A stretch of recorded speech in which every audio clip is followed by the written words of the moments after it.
Hi, I'm William Tenholder. I've been playing for over 50 years and I've won thousands of games around the world in competition and online. And this is a game that I'm going to illustrate the power moves for beginners to learn. Intermediates mostly know this, the masters know these lines. But this is something that you can win 90%, 95% of your games. Start with the Reti opening. Most people are not studying this, but you should know it and you can win with it. The Reti opening, the knight is out. The opponent moves the pawn. And any pawn move is fine with me. Bring out the other knight. This is great development. Now you can move your rooks, okay? So for beginners, look at this beautiful position. Try to achieve this whenever possible. Next, they move the pawn. Yes, now, if possible, you should move the e4 pawn. And so now we move on. This is something I want you to know that's a mistake. Moving the knight out to a6. On the side of the board, this knight is misplaced. So please, beginners, don't do this. Intermediates, don't do this.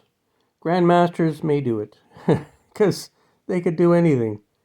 So, okay, this is the power position I want you to remember. Take a screenshot or something. This is what you want to achieve as white, okay? You've got total control of the center, and that's what it's all about. So, again, this is great for beginners to see how black has developed into somewhat of an attack position on a very strong white position. So the best response, really, you can get a lot of play out of moving the e-pawn up. And so they do a pin, which is, I recommend. I would do the same thing. They bring the black bishop out, pin the knight. This can be quite annoying, and you have to be careful how you handle that, okay? The intermediates will know. Beginners, beware of this, and this is how you handle it. You can handle it by simply doing an X-ray attack on the black bishop. So next, bishop takes, and they are moving up with a kingside attack. If anybody moves a pawn up, it's a kingside attack for sure. How do you deal with it? Just oppose the pawn. Okay? It's protected by the rook and the knight. Okay, now they want to break the center. How do you respond to that? Well, there are a number of ways. Take note. This is a good way. You ignore the attack, but you place your queen in an attack position. This is defensive, offensive. And in chess, you always have to think of your offense and your defense.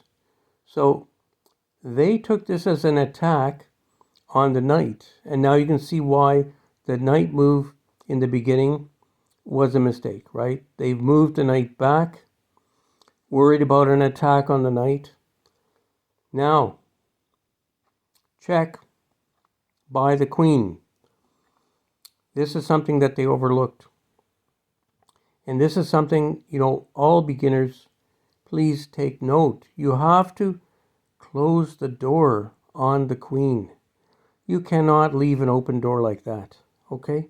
So the king moves. And, this is a very bad position for black now. Black will not be able to castle. And there's very little way to refute the queen. Even worse, when they removed their knight to b8, it left an opening for check on the king by the bishop. So now we have the two-way attack. We saw the attack by the queen. Now the attack by the bishop. And so they are able to protect with the knight. However, excuse me. However, the knight is pinned. Even though the knight is attacking the queen, and you know, this is for more intermediate level play, even master level. But even though the knight has an attack on the queen, cannot touch the queen. Okay? So now it's pinned, right? Knight can't move. So now this is the beauty of chess. The pawn wields a lot of power on the 6th rank. Pawn takes pawn, but now queen to check. And this is a check, plus it's an attack on the rook, and they will not be able to stop that attack. The king moves over, queen takes check. This is why you have to watch those doors that the queen can come in. Look at that. Now the king really has only one move in this position. That's to d7.